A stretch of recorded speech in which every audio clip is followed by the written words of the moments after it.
At the center of it all, not on stage, but on trial for murder. An all-new 2020 begins right now. I was living a nightmare. At home, it was terrifying. It was like two different people, and I never knew which Doug I was gonna get. You're 24, he's 54. Were you worried about her connecting with this guy who's so much older? Things didn't start off well. It was like, oh yeah, Eva, this is my new wife. I felt like Ashley was taking my dad away from me. It was all a masquerade. I mean, can I straight up say that? Doug was not who he portrayed himself to be. That was sort of like, what's going on? So you're thinking that your husband, the man who loved you and seemed to adore you, would poison you? I read the allegations and I thought, oh my God, this is crazy. Doug never poisoned Ashley. Is it possible that maybe you just imagined this? Maybe it was all in my head. But you know now that this sounds pretty dysfunctional. Doug, what are you doing? She tried to ruin your life. I don't think he could have ever guessed what was going to happen to him. I've never been so scared in my life. I think it's just the kind of dynamic of all of the things combined. Ashley grew up in Maryland as an only child. Her mom, Alicia Byers, says they had a special bond. Your marriage dissolved, you split up with her father, and you raised her as a single mom. Mm-hmm. What was that like for the two of you? At first it was an adjustment, but, we did well. We're very close. She was blessed with a lot of talent. Politics. What led you to the Trump campaign? Well, I'd actually always been interested in politics. I wasn't looking for it. The opportunity came up, and I was just finishing up with one chapter of my life, and it seemed like the right thing to do, so I jumped in. Ashley's job for the Trump campaign was to go to rallies, and she would rile up the crowd, pray with the crowd. You could actually see videos of her online. She thought she was going to be part of the Trump team. In her diary entries from this time, Ashley says she felt a special bond with candidate Trump. She writes, "We got to the plane early and waited for Mr. Trump to arrive." Ashley writes about her hopes for her future. She writes kind of a plea to God. "I want to be a wife and mother. Please bring me to that special man you've chosen for me." Ashley wanted children. She wanted a family. She prayed that God would bring her a man to be with her. She made it clear in the diary what her plan was. In August of 2016, in the thick of the campaign, her prayers seemed to be answered while attending a fundraiser at Dr. Ben Carson's home in Palm Beach, Florida.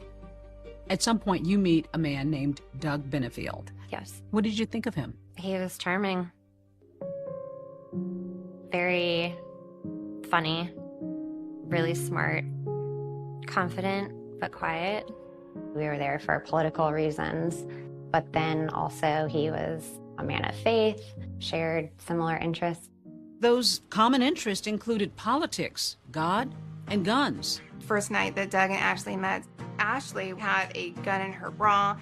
Doug, who has a military background, he thought, wow, look at this girl. Like, she's strong and she's powerful and she's, not afraid of weapons, and everything about her was just great. He nicknamed you Ashley Oakley. Yeah, we both had very strong opinions about the Second Amendment. That was something we bonded over. I had a concealed carry permit. You wanted to be a responsible gun owner. We talked the whole night. When the evening was over and everyone was leaving, we were texting and up till 3 o'clock in the morning. It just seemed like I had met my soulmate. We were like the perfect match. He kind of swept me off my feet. It was like a whirlwind. I think it was about 4 days in when he first told me he loved me. 4 days? That's pretty quick. Yeah, it was quick. Something else Ashley says didn't bother her was the couple's significant age difference. You're 24, he's 54. Yeah. You're a young woman. Suddenly you're being romanced by this 54-year-old man. Did anybody in your life say, slow down, Ashley? No, it just kind of happened. But the bliss wouldn't last. Ashley learns that the man she's falling for has been married before. Nothing was adding up. The more I tried to figure things out, the more the story changed. And she says she begins uncovering secrets, leading her to wonder just who Doug Benefield really is.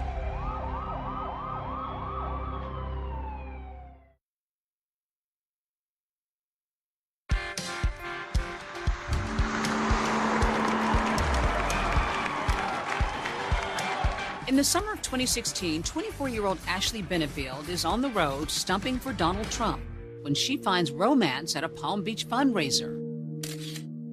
Did sparks begin to fly between you two? It was like an instant connection, yeah. We both had that evangelical background, so we spent a lot of time talking about that. Doug Benefield grew up in a Baptist family, the middle of 3 sons, with a stay-at-home mom and a father who worked as a scientist at NASA. Doug graduated from high school in Huntsville, Alabama. He was a top wrestler in the state.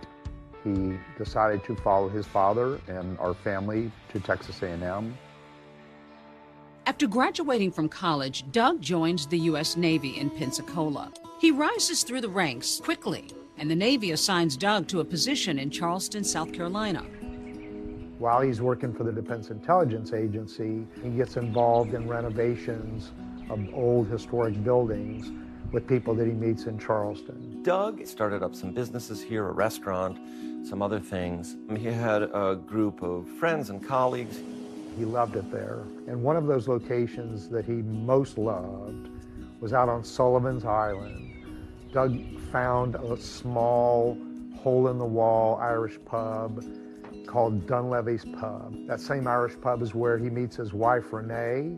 If someone were to ask me to sum up Renee in a few sentences, it'd be very difficult.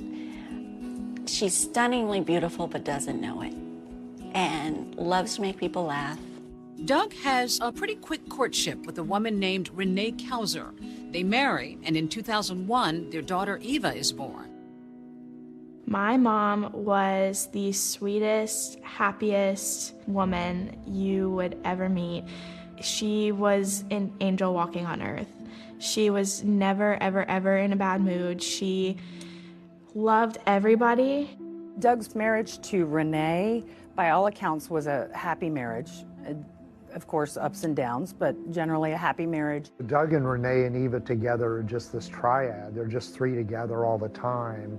You never saw them apart. Happy, beautiful family. But when Eva is just 14, the happy family suffers a devastating loss. I was waiting in the pickup line outside of my school, and she wasn't there. And I went home, and nobody was answering the doorbell, and I didn't have my key, and my mom wasn't answering her texts. Eva called and said, I can't get a hold of my mom, and Dad's in Dallas. And so I get on the phone with Doug. Doug asks Melody for help. Her husband goes next door and breaks into the house to find Renee unresponsive, face down on her bed. I just remember going back out on the porch and seeing my neighbor's face, and he shook his head, and I knew that she just wasn't there anymore. She passed of an underlying heart condition. It was shocking. An autopsy reveals that Renee died of natural causes. He tried to stay really strong for me, and I never really saw him break down from it. It was different, it was quiet in the house, it was just different. Then just 9 short months after her mother's passing, Eva meets a new woman in her father's life, Ashley Benefield. I heard about her on a Friday. I met her the following Saturday, and then Sunday, I was up in my room, and my dad came upstairs, and he said, Eva, we need to have a conversation, all 3 of us. And I said, no, I think the only thing that I would be interested in hearing is if you told me that you proposed to her. And as soon as those words came out of my mouth, he said, we're married. Yeah, it was a lot. Eva's not the only one blindsided by the quick marriage, which happened at a secret ceremony just 13 days after Doug and Ashley met. First time I hear anything about Ashley is they're married and she's already moved in to Doug's home in Mount Pleasant. How did he propose? Was this a formal get on his knee and propose to you? How did that happen? It was more of like, hey, you know, we should just do this. Like, let's get married. And I was like, oh, yeah, okay. They move very quickly, and before you know it, they're engaged and married. Yeah, it was like, whoa. What was your wedding like? It was small. It was just me and Doug and two of his friends. So suddenly you're Mrs. Benefield. Yep. Were you happy? I was thrilled. Yeah, I felt like I had finally met my soulmate. I think a lot of it had to do with Eva. He really sold me on the fact that she needed a mommy person to be there. And I guess I felt needed and wanted. But Eva, still grieving the loss of her mom, says she neither wanted nor needed a stepmom, especially one so close to her in age. The age difference between me and Ashley is 8 years. Anytime I hung out with her and we were shopping downtown, we would get mistaken as sisters. How did you get along with Eva? I think things didn't start off well because she didn't really find out until after we were married. It was like, oh yeah, Eva, this is my new wife. And it didn't go over well. I will just say this, he messed up. He messed up by jumping in to a relationship and not inviting his daughter into it.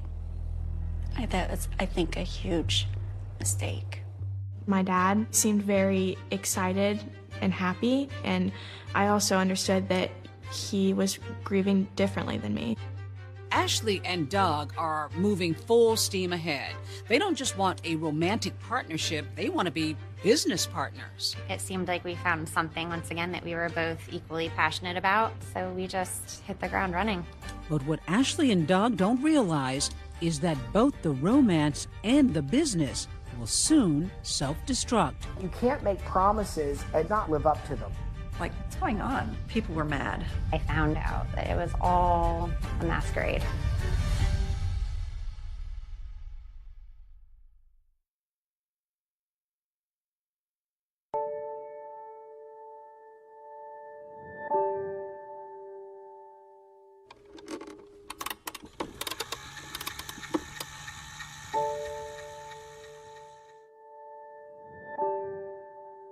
My name is Sarah Muraski. When I was a young girl, I saw a performance of The Nutcracker, and I fell in love with it right away.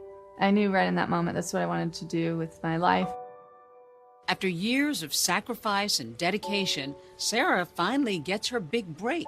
She's cast in the Pennsylvania Ballet's production of The Nutcracker, in the lead role, the Sugar Plum Fairy. It was like it was a fairy tale in a way. In that moment of my life, it was everything I could have dreamed up. But Sarah says one night backstage, her dream is unexpectedly shattered. She's told that the company is going in another direction. The director took me aside and said, "You're too tall." For me to even think that it was done was unimaginable after sacrificing my whole life for this moment, for this career. It was a few months after that that I received a message online from Ashley Benefield. Ashley says she and Doug were talking one night when they had the idea to start a ballet company that would include all kinds of dancers. I was a tall dancer. I'm just a tall person, I guess. I just been talking about how there were things in the ballet world that I didn't think were right. And that, well, you know, if it was up to me, I would do it differently. And he was like, well, why don't we do it? Ashley called me. We spoke. I remember her saying things like, I want to make a change for ballet. I want ballet to be able to show its beauty in the best way with all different kinds of dancers. The concept was diversity. I trained with beautiful dancers of all shapes, sizes, colors, backgrounds, you name it, and I watched them have a hard time getting a job. I was frustrated by that. You came up with the name for it, American National Ballet. Yep. So he was going to handle the business part, and you would be more creative. Yep. Doug had done a lot of fundraising for different companies, for a lot of these kind of up and coming tech companies. And I remember him being like, oh, tech companies and ballet, I'm sure we can, fundraise for both. Doug sat down with me and directly asked me, I want you to work with Ashley. You know what you're doing to help get the basics of the company started. He said they were doing a ballet company, and I'd come home from school and Ashley was in the dining room with headshots laid out, sticky notes everywhere. When I was originally brought in, Ashley had already hired, there were 50 dancers in the company, which surprised me because when you're first starting out, that's an awful lot of money that's going out, and you don't have any money coming in yet. That was sort of like, what's going on? It just seemed like a lot for a company that was starting out, and that maybe they were biting off more than they could chew. Even though he doesn't have the backing yet, Doug is convinced that he can raise the money. So dozens of dancers from all over the world flock to American National Ballet with the promise of year-long contracts, state-of-the-art studio facilities, even a housing stipend for apartments in the heart of Charleston. The idea was remarkable. The execution was a little less. It became somewhat apparent fairly quickly that Doug was overpromising and not going to be able to deliver on all of this. In the fall of 2017, the dancers begin arriving, only to find that the promised housing stipend isn't available, and the original rehearsal space promised doesn't exist. And then I think in mid-October, word started to get out that the dancers weren't quite getting paid in a traditional way, that they were being paid in cash. Doug was then pulling money from every source that he could of his own, money that he didn't have, to try to just fund this ballet. It just got worse and worse each day. I didn't know where the company was going. Adding to the chaos, Ashley is nowhere to be found. Not at rehearsals, not working with the dancers. She seems to have just vanished. And meantime, Doug is so financially strapped that American National Ballet ends up laying off nearly half of the recently hired dancers. It's all fine and well to conceive of an amazing, ambitious dance company. It's great, but if you can't deliver it, somebody's going to get hurt. And the dancers, certainly in this case, are the ones who got hurt the most. The very next day, after half the company's dancers are let go, Ashley suddenly reappears.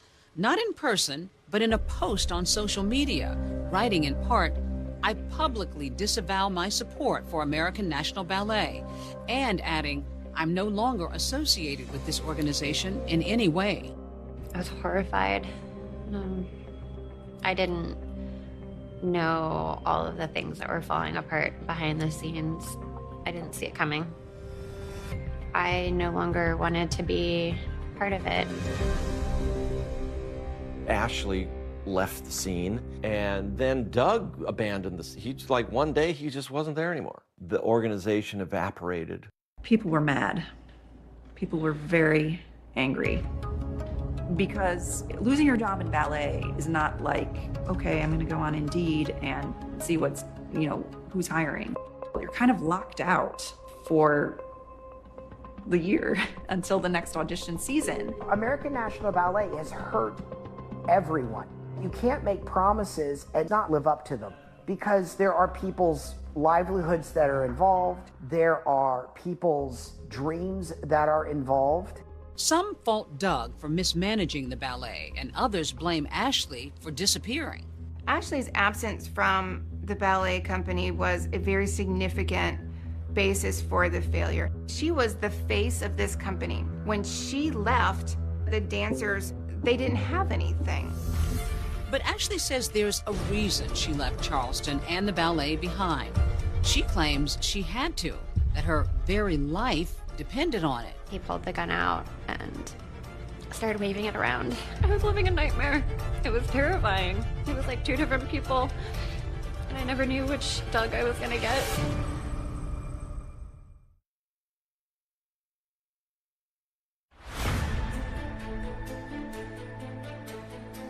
In less than a year, Doug and Ashley Benefield's American National Ballet goes bust.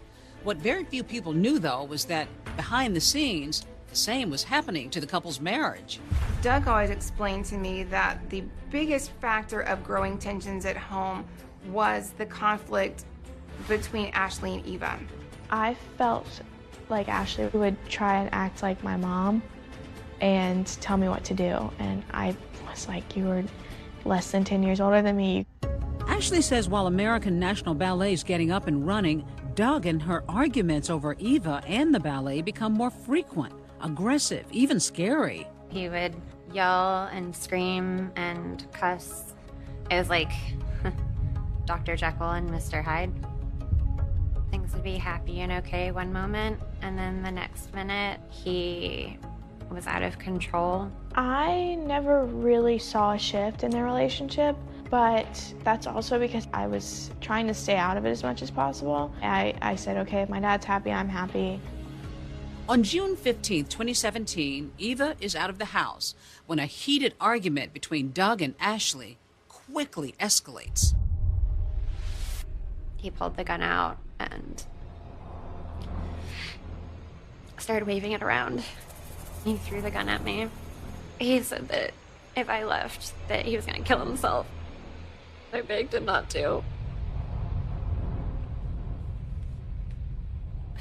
And then he pulled the trigger. And the bullet went into the ceiling. At a legal hearing the couple will later attend, you can hear Doug's own voice as he describes this incident. While he doesn't deny the argument or firing his 9mm, he disputes Ashley's characterization of the fight. You did discharge the gun into the ceiling, correct? Yeah, I did. It was a horrible decision. She says, he then threw the gun at me. That didn't happen, did it? No, I did not throw the gun at her. I just kind of spun in the chair and threw it against the wall. She says, Doug then grabbed the gun again and held it to his own head, threatening to kill myself. Did you do that? No, I did not. Ashley says at another point during that same argument, Doug physically abuses the family dog. He hit Sully. Your dog. Sully got between us and he punched him. At that same 2018 hearing, Doug tells a different version of this story to Ashley's attorney. You also punched the dog the day that you discharged the firearm? He jumped up in my lap. He's a big dog. I admit I hit him. I didn't hit him like you would, hit a punching bag or anything, but I hit him. But yes, I was probably too physical with him. Were you beginning to rethink the marriage? After he shot the gun in the house, that's when I really realized that I had a problem. I didn't know what to do, and I didn't know what was coming next. What comes next for the couple is a bit surprising. A celebration of marriage 9 months after their initial hasty I do's. They had a wedding ceremony right after that. Everyone's smiling. She's smiling. People had already booked their tickets and everyone was coming. And I didn't want them to see that part of my life. I felt like a failure. I didn't know what else to do. Even with their turbulent marriage, Doug and Ashley decide they want to have a child together. In August, you find out you're pregnant. What do you think initially?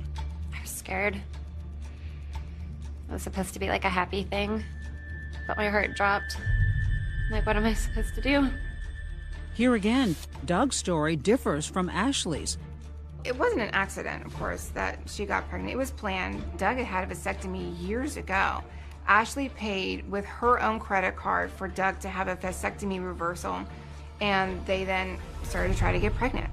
One thing both sides do agree on, Ashley had a difficult pregnancy. It was rough. Morning sickness? Yeah, and it wasn't even morning sickness. It was like around the clock sickness. I couldn't eat. he couldn't take care of me, and he drove me down to Florida and dropped me off at my mom's house. Doug's life is a whirlwind. He's got his hands full in Charleston with the ballet company and raising his teen daughter, Eva. And he's spending his free time driving to Florida to be with Ashley. The two are in constant communication. Doug was driving back and forth to take care of his family, spread it across these two states. And he had to also be back in Charleston because on September 18th, this was going to be the big launch of the American National Ballet. Ashley was not going to be able to be present for the launch, supposedly because she was so sick. But at that very moment, what Doug doesn't know is that Ashley and her mom are driving from Florida to Charleston, not to attend the ballet launch, but for an entirely different reason. On September 18th, you decided to move your belongings out of Doug's home. Yeah. She wrote a note alleging some things were wrong in the house and that there had been some abuse or at least violence on his part, and that she was therefore leaving him. Ashley writes, "Do not harass or try to follow me or I will call the police," and then goes on to say, "I will talk with you only via text, and do not call me or my mom. We will not pick up." He was completely stunned. He had no idea Ashley was leaving him. Just after learning that his wife is leaving him, Doug is again blindsided by a restraining order, barring him from contacting Ashley. The expectant dad then hires family attorney Stephanie Murphy to act as an intermediary. Doug wanted to be present for the birth if Ashley felt comfortable. I sent the letter to Ashley asking, can Doug be part of the birth? But Murphy says shortly after sending that letter, Ashley gives birth to a baby girl named Emerson, 3 weeks before her due date. Did you tell Doug? No, there was a restraining order, so I couldn't legally have contact with him. But he's the father of the child. Yeah. Yep. Did you intend for him to find out? I mean, I knew he would eventually. Doug didn't know that Ashley had given birth.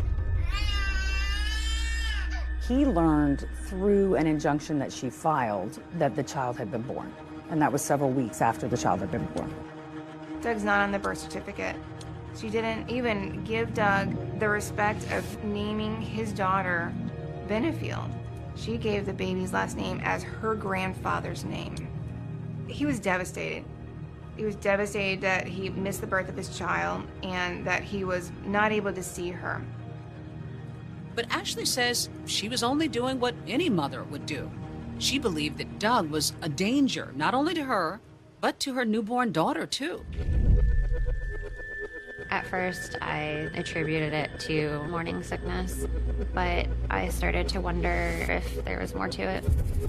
Every morning, he would make sure she drank the tea. Why? Why was that so important that she drink the tea?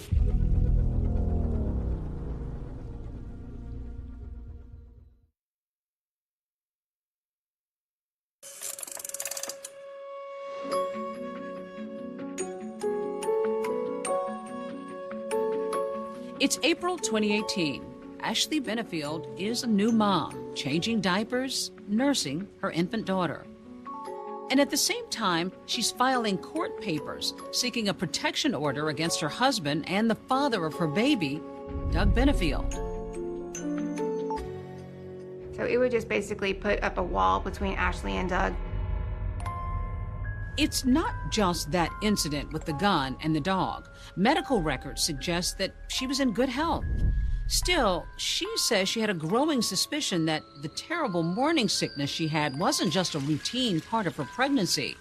She wondered whether she was being poisoned by Doug.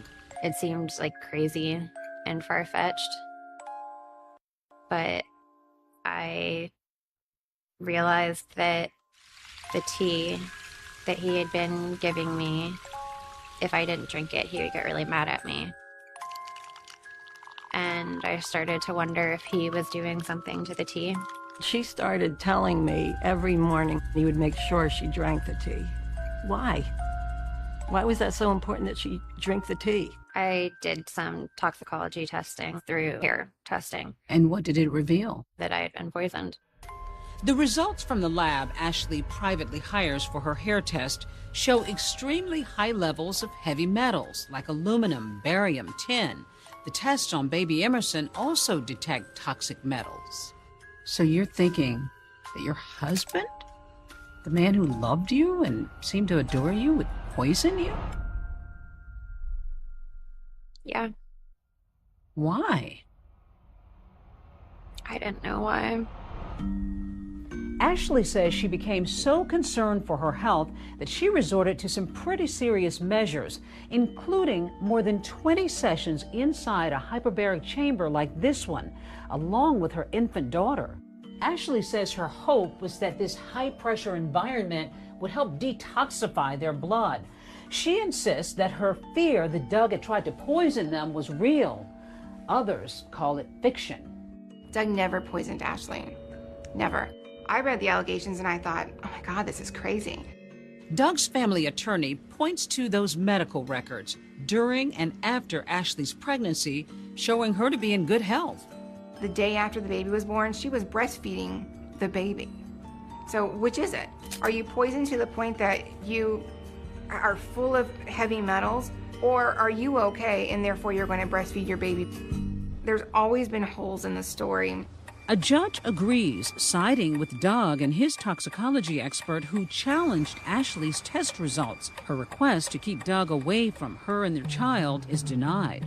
There is not a single scintilla of credible evidence that Miss Benefield has ever been poisoned. A judge didn't believe you. Yeah. I started to just feel like maybe I was crazy. Maybe it was all in my head. So now Doug Benefield has moved into an apartment in Florida as the couple attempts to co-parent Emerson. But things started to deteriorate. He was becoming very possessive and controlling again. Doug has a tracking device put on Ashley's car, even hires a private investigator. His attorney says it wasn't unreasonable given Ashley's past allegations. He never tried to hide the fact that he had put the tracker on the car. I think he wanted just to kind of figure out what's going on. Am I being lied to? And then new concerns from Ashley. She started coming home hurt. One day came back with her face very badly injured. And what were you told? He said that she was playing with bubbles and that she had slipped and fell. It was consistent with what happened. She fell on her face with a pacifier. Ashley, however, made another abuse allegation. The sheriff's office and Child Protective Services investigate the claims and conclude that there are no indicators of injury or abuse.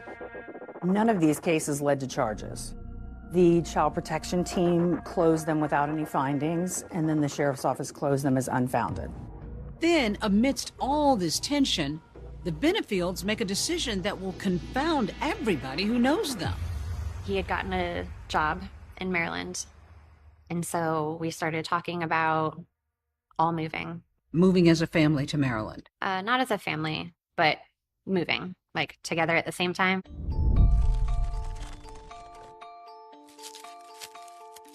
I was just stunned. I mean, and once again, Doug, what are you doing? She tried to ruin your life.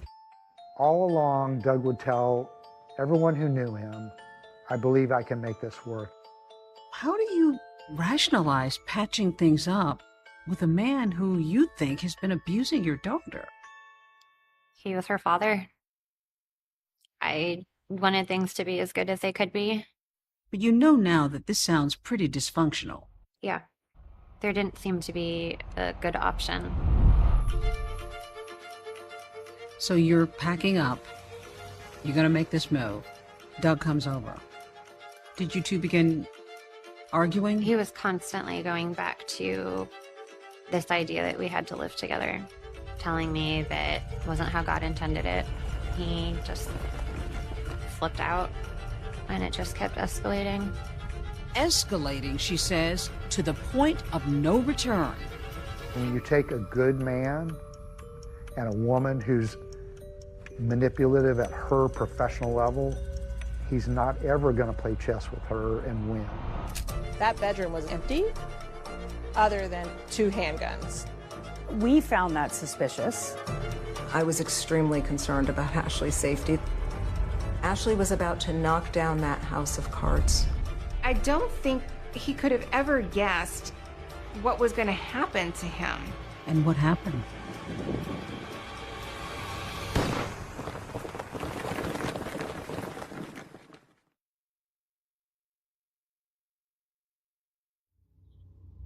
I had my gun. I told him to stop.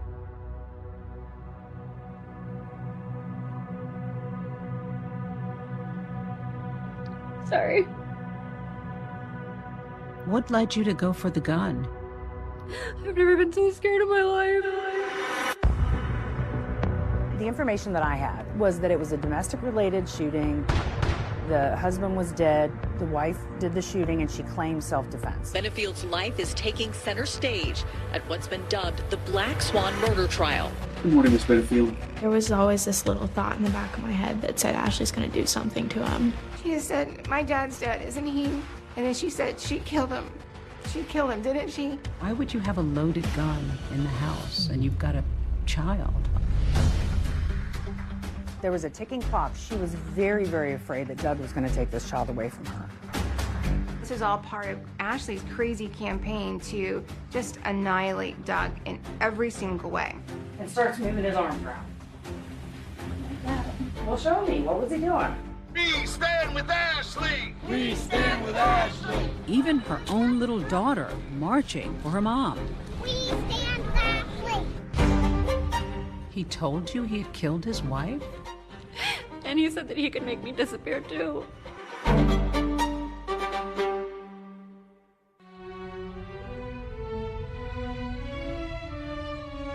In the ballet world, it's known as the pas de deux, a duet, a step of 2. For Ashley and Doug Benefield, a former ballerina and a businessman, their dance begins with a 13-day whirlwind courtship, plans to build a ballet company, and later, a baby. But the love affair turns dark and disturbing. Court battles, disputed allegations of poisoning, abuse. And in the finale, Doug and Ashley, seemingly about to reconcile and start anew, reach a sudden and tragic end.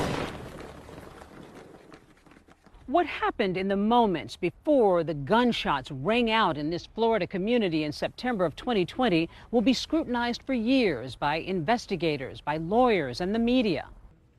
Ashley Benefield has kept quiet about what she says happened that night until she sat down with me. How are you doing? It depends on the moment. Just a lot of emotion, kind of like a roller coaster.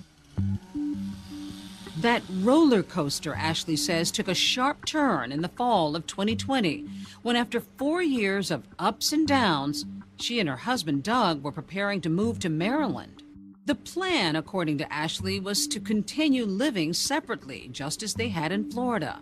He was constantly going back to this idea that we had to live together.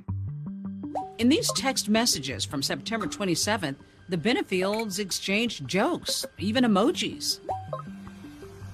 Doug arrives at 5:30 with a U-Haul at the gated community where Ashley lives with her mom.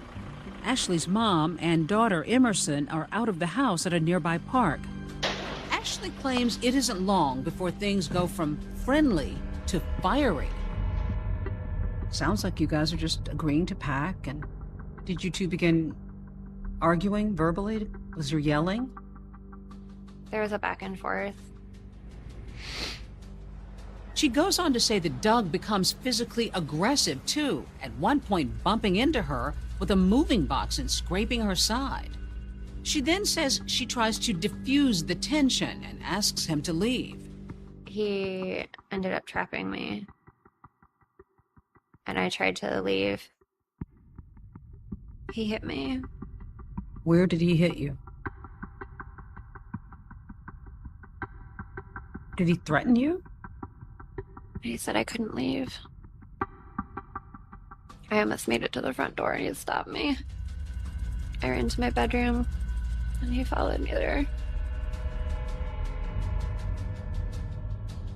I told him to stop. Sorry. What led you to go for the gun? He had never hit me before. I thought he would stop if he saw it. What did you think was about to happen? I thought he was actually going to kill me this time. Did he have a gun? Not that I could see. He told me I was done. And even though I was the one holding the gun, he lunged at me. I'm sorry. You fired 4 times. You missed him twice. And when you hit him, what did you think? I ran. Ashley says she races out of her house over to a neighbor's home. 2 residents who were out walking their dog who heard the shots described seeing a woman frantically running from the home. Maine County 911, what is the emergency? Okay, it's right next door to me. She just came over. Her strange husband attacked her, and she says she shot him. Okay, what's his name? His name is Doug Benefield. They said that Doug attacked me and I shot him. It was all a blur. Did you think you had killed him? I didn't know if he was behind me or chasing me or what. I didn't know. I don't know. She came in. She was quite hysterical. I didn't know who was banging on my door. She said that he attacked her, and she shot him. And at the end of that call, even though the neighbor had never seen Doug or Ashley fight, he tells the dispatcher something alarming. Just between you and me, the son of a bitch has been harassing him and threatening him for a long time. Okay. I probably shouldn't say that. When law enforcement first arrived at the house following the 911 call, and they make it in the house, they find Doug. He had a gunshot wound to his calf through and through. He had a gunshot wound to his right side chest area that landed in his back across on the left-hand side. Paramedics arrived. They continued CPR and took him to the hospital, but he was pronounced deceased at the hospital. This is the man that you had loved, the father of your child. What did you make of it when you heard that he was dead? I was horrified.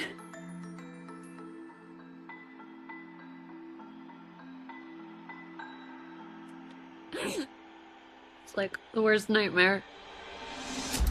A nightmare Ashley won't wake up from anytime soon. That bedroom was essentially empty, other than 2 handguns. One of them was in a backpack, hanging in the closet. One of them was just in a bin on top of a hamper. And we found that suspicious. I think that definitely gave the detectives pause. There was always this little thought in the back of my head that said Ashley's gonna do something to him. Ashley's gonna sabotage him somehow. There's a look in her eyes where she just looks like she finally got her way. I remember thinking to myself, there's something wrong here.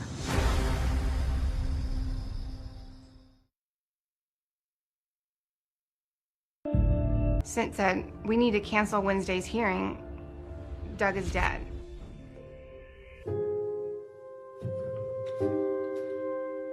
I had to call Doug's family.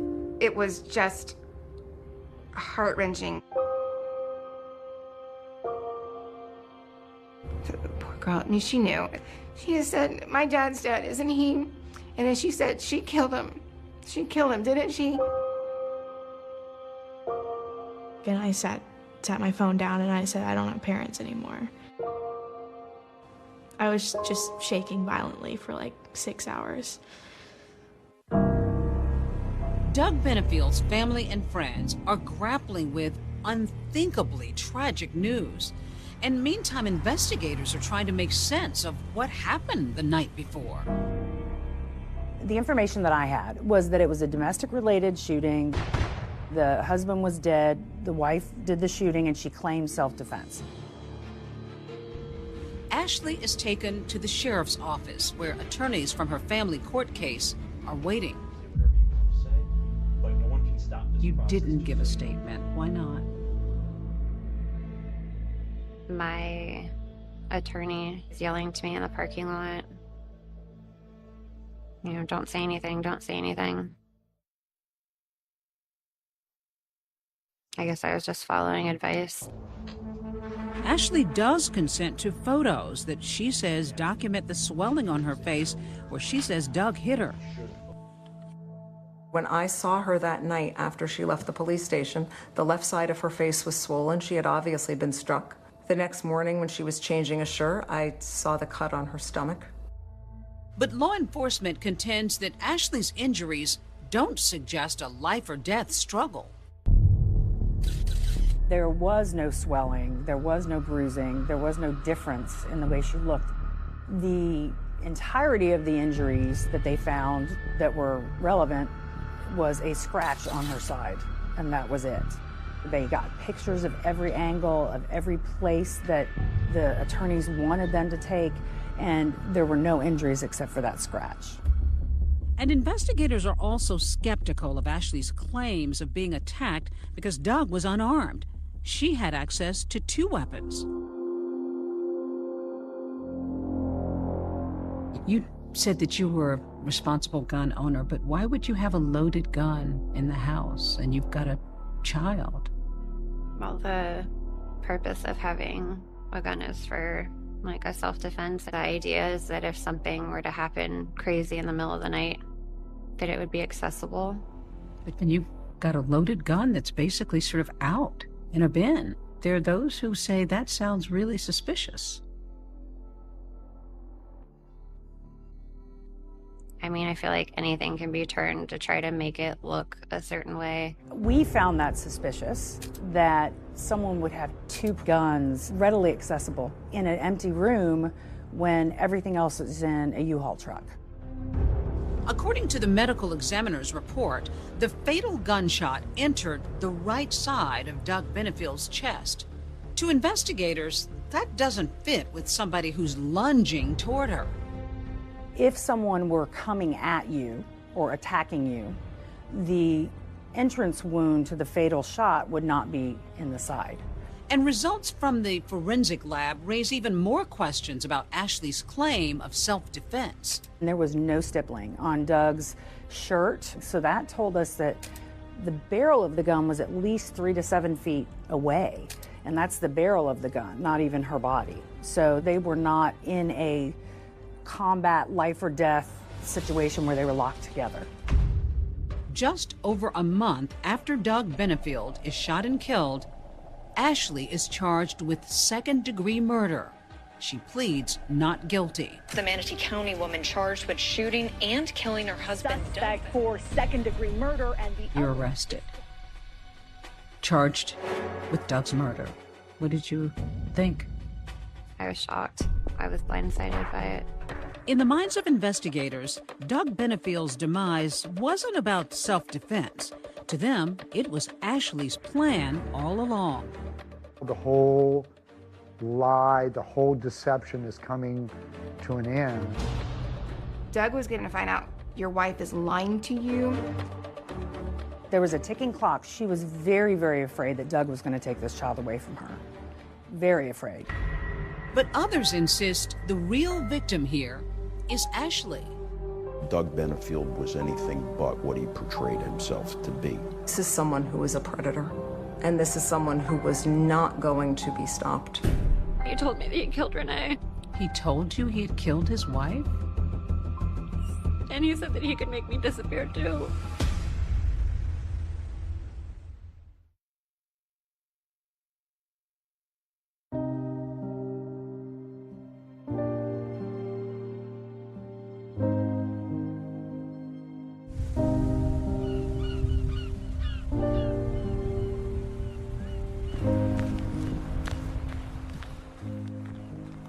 I always try to go and sit and watch the sunset when I can.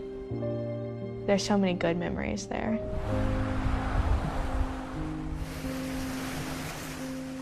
We chose to spread my dad's ashes on station 22.5. And that is the same station that my parents met. We held a celebration. We raised a toast, a life well lived and a terrible ending to a life. A life Doug's family insists was cut short by a woman they say was driven to destroy him. No one at that memorial service in any way believed the story of Doug attacking Ashley, her shooting him out of fear. Doug still loved Ashley in spite of what she did to him, in spite of all the accusations, all the allegations. I said, why do you keep going back? And he said, you know, I just want to show her that, like, I'm a good man and men can be good. And then he wanted Emerson to have a happy family. He was willing to do whatever he had to do to be a part of Emerson's life. And while it appears to some that the couple were trying for yet another fresh start, their family court case in Florida was still open. Both Ashley and Doug had been evaluated by a psychologist, and that report was completed just before the planned move to Maryland. Prosecutors insist the report about Ashley is crucial, that once released, Doug was going to learn that she had no intention of reconciling. Ashley was afraid that Doug was going to take custody away from her. This is a judge that did not believe her theatrics, and if anyone was going to do it, it was going to be this judge. And prosecutors believe the move to Maryland offers Ashley another chance and another court to keep Doug away from her and their child. I believe that she was going to start everything again in Maryland and hope for a different result. Were you thinking at all, you've got another state you can try to fight him for custody? My hope was that if something was going wrong, that maybe in a fresh place, they would take it more seriously. Ashley's mindset leading up to the shooting, prosecutors say, is critical. Was this a woman who truly feared for her life? Text messages between Doug and Ashley leading up to that day, in the days ahead, and then the day of the homicide were very normal. To say that someone couldn't have been defending themselves later in a day because of nice text messages that morning is absurd. Doug was always like a flip of a switch. He could turn on a dime. He could be very happy. He could be charming. But then, for no reason at all, he could get very upset. We kept on asking for help. It's been years of absolute hell. And we went from one abuser to a system that is abusing a victim. Were you an abused woman? Yeah, I didn't think so at first. I remember like trying to argue, no, like it's not like that. You know, I don't have broken bones and black eyes. Most incidents of domestic violence are subtle, where the offender uses isolation, financial control, threatening, verbal abuse, things that the general public doesn't necessarily see. But these are also things that the victim doesn't always know is abuse. There was no evidence to indicate that she was truly a victim of abuse in the months leading up to the homicide when they were not even living together. In the months before the shooting, Ashley reaches out to a domestic violence agency and eventually connects with a therapist, Dr. Barbara Russell, who becomes a trusted friend and advocate. This relationship was very controlling. He was incessantly sending her text messages saying that all of the men that are probably flirting with her need to be exterminated like rats. And then he would shift gears and talk to her very lovingly and sweetly. Like most domestic violence situations, it escalated. He would push her, he would lock her in bathrooms. During one of those alleged incidents early in their relationship, Ashley claims Doug admitted something about his late wife that terrified her.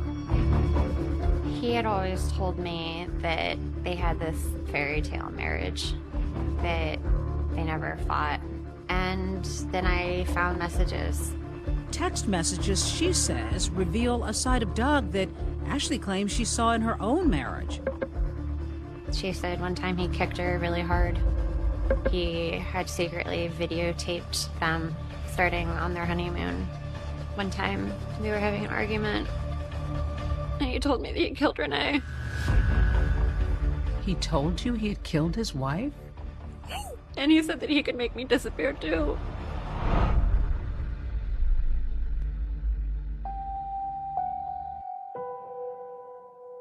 An investigation was done. There was no finding of foul play in any way. There was a full autopsy. The coroner in Renee's death investigation ruled that she died of natural causes due to a heart condition. Ashley tried to convince me that my dad killed my mom.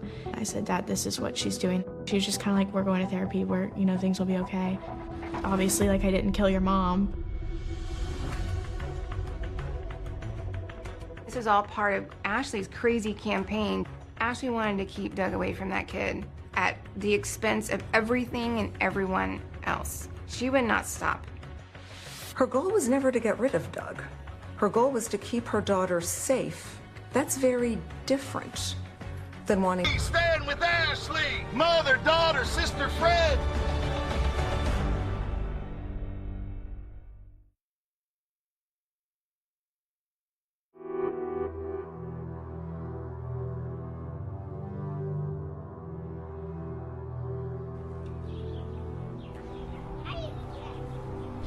All right, here, how about I push you this way? You ready? Yeah. So what's summer been like for you two? Emerson does a lot of swimming, right? Yeah, I can swim alone pretty much. So you're getting to be a strong swimmer. Great job. Ashley Benefield has spent several years under house arrest, living with her mom and daughter Emerson, who's now 5, while awaiting trial for second-degree murder. Here we are, climbing trees, catching geckos. This has been hanging, in the balance really for years now. And in the same time, you're trying to mother. It definitely wouldn't be what I would pick, but I'm thankful for all the good things that we have.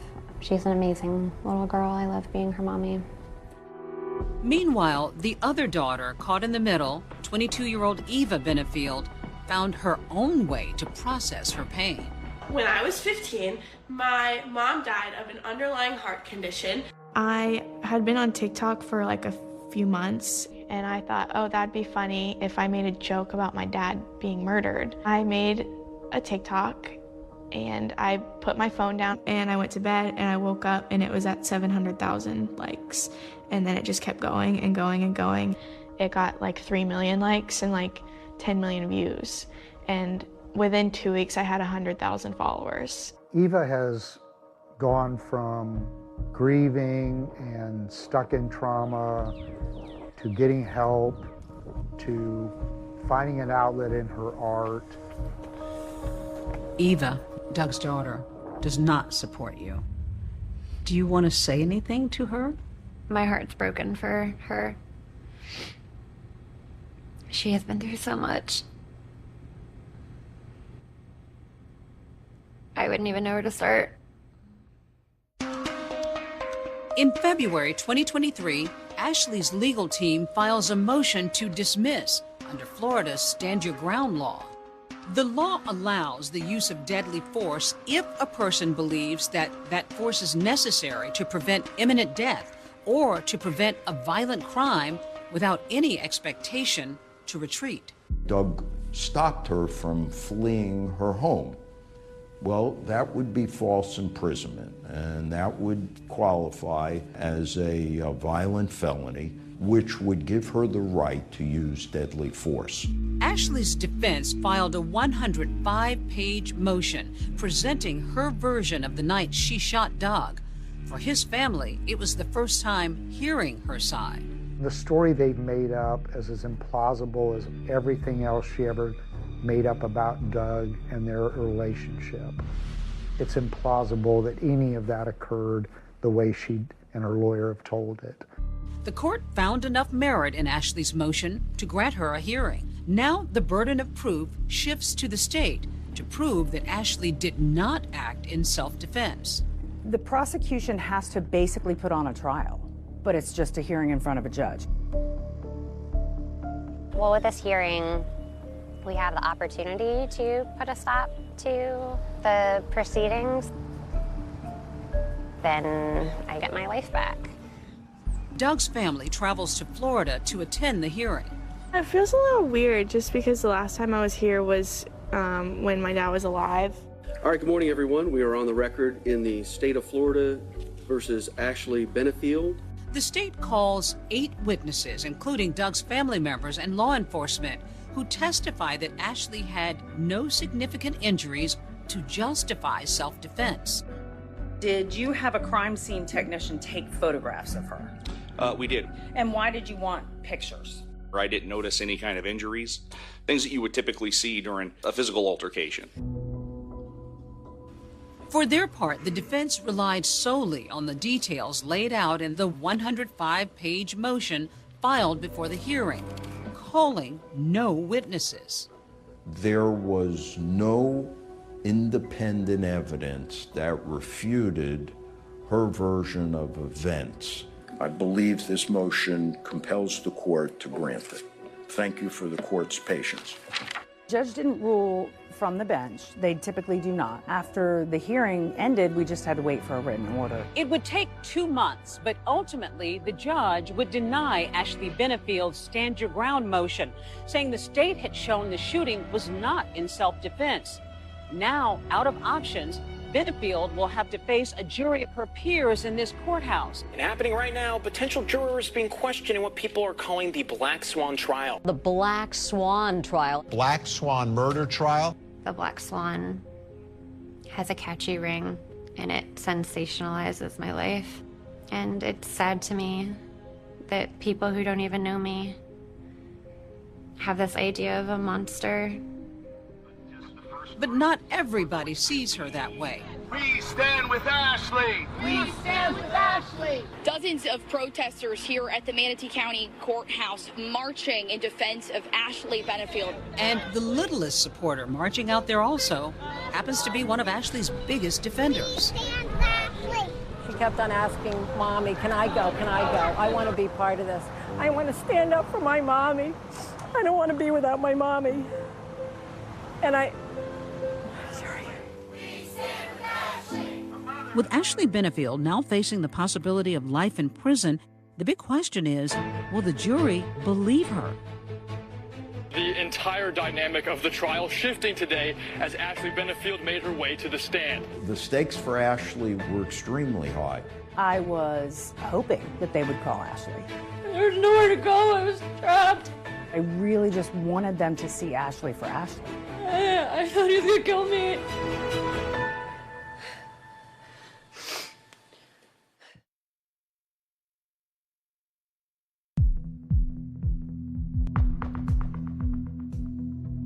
Testimony in the so-called Black Swan murder trial happening in Manatee County. Supporters rallying behind Ashley Benefield. Benefield is the Manatee County woman charged with shooting and killing her husband, Doug Benefield. After nearly 4 years, Ashley Benefield finally gets her day in court, where she's hoping to prove that she shot her husband, Doug, in self-defense. This was a custody battle that this mother was going to win at all costs. And the cost was the life of Doug Benefield. And that is murder. All right, state, call your first witness. The prosecution gets to work building its case. State calls Stephanie Murphy. Calling Doug Benefield's family attorney to the stand. At the time the child was born, did you or Doug know that the child was born? No, gosh, we didn't know for a good 5 or 6 weeks after she was born. All right, who is your next witness? Detective Chris Gillum. All right. The state also calls the detective who spoke with Ashley back in 2018 when he investigated her claims that Doug had abused their daughter. She asked for me to arrest Doug when he came inside the courtroom in front of the presiding judge. And what was your reaction to that? That absolutely would not occur. And how did she take that? She was upset. I think it was very important testimony. It was a snapshot into the real Ashley Benefield. Her tone turned very aggressive, and she says, "You will thing, arrest him in front of the judge, and I will make sure you do it. And she says, I'll do whatever I have to do to keep my baby, you a-hole.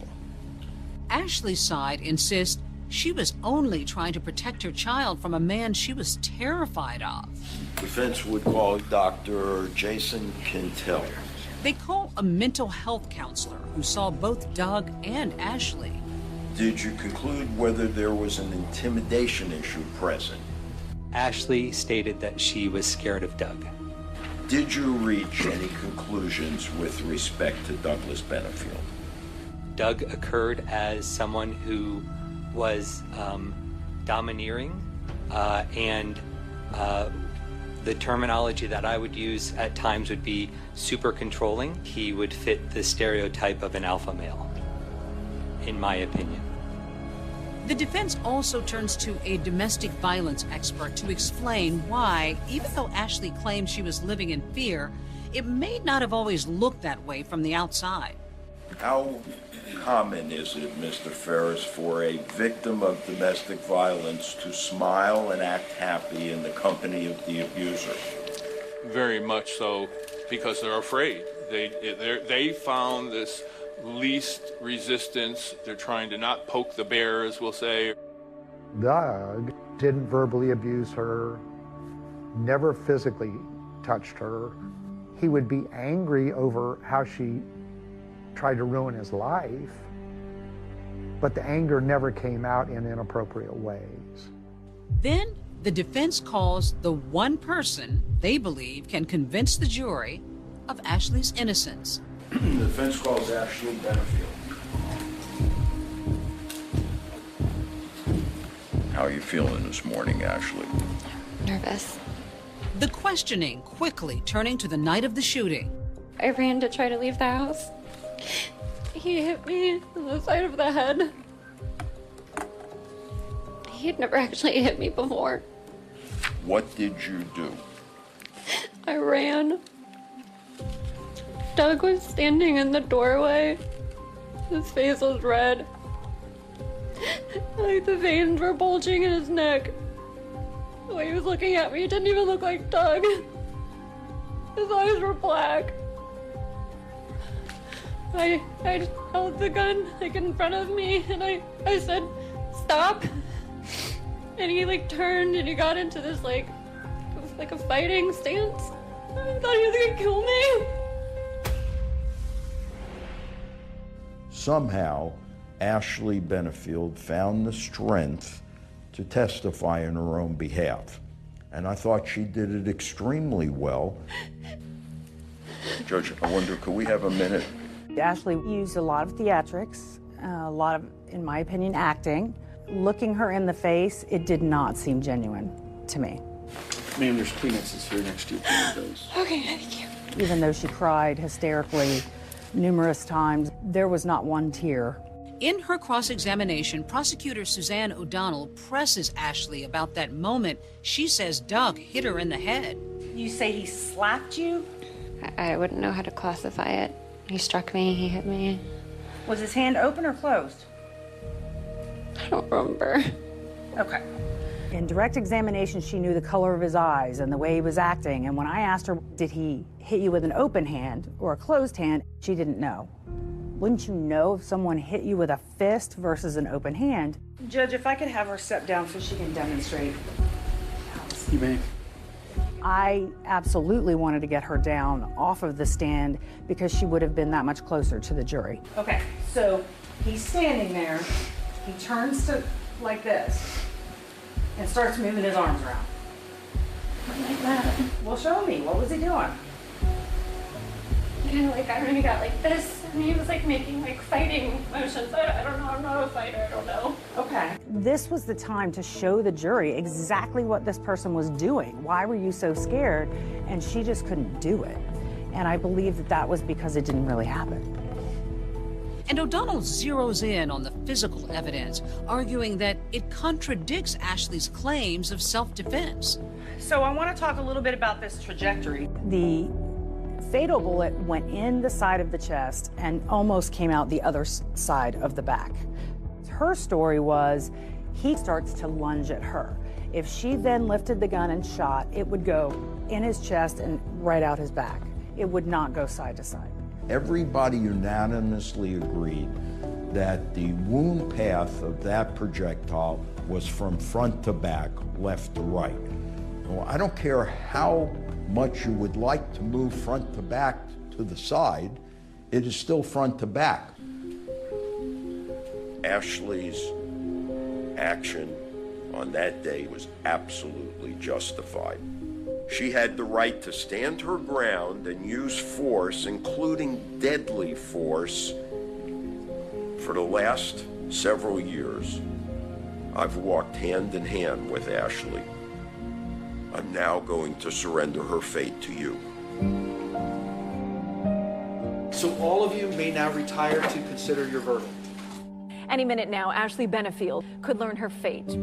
I've played out, I guess, both scenarios in my mind. 6 hours into the deliberations, tensions begin building in the jury room. And then at approximately 10 o'clock, the jurors sent out a note. When they came back, I feel a sinking feeling. We were heavy-hearted at that moment.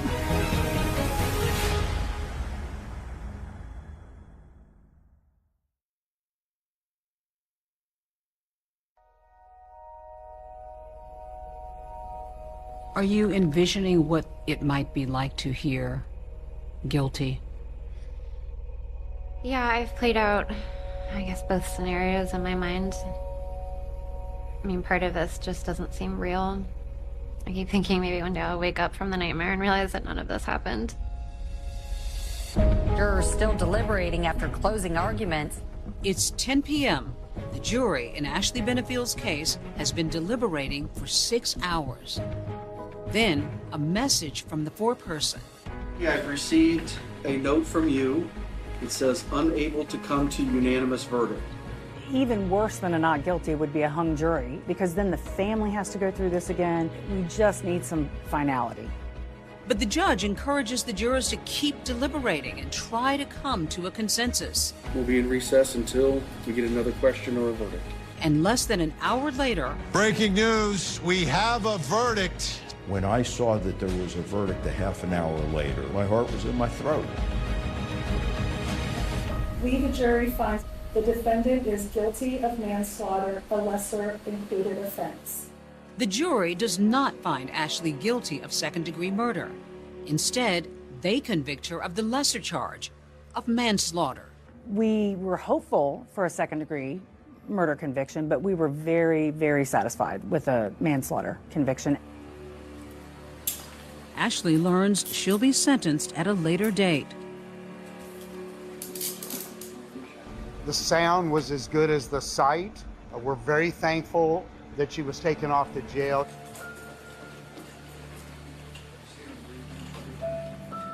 If she hadn't had her gun that night, I know without a shadow of a doubt my daughter would be dead. I am sure of it.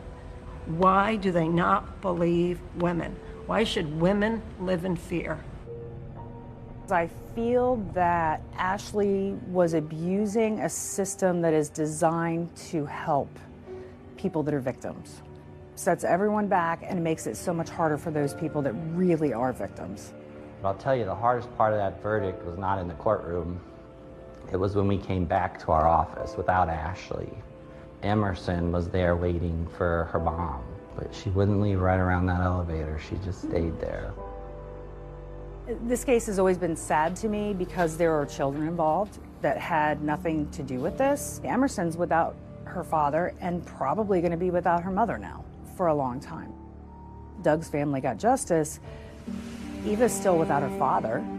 Today kind of just feels like the first day of the rest of my life. I hope one day me and Emerson will be able to have a relationship where she can come to me with any questions, and I hope that one day I'll be able to explain how great of a father my dad would have been to her and how great he was for the short amount of time that they got to spend together.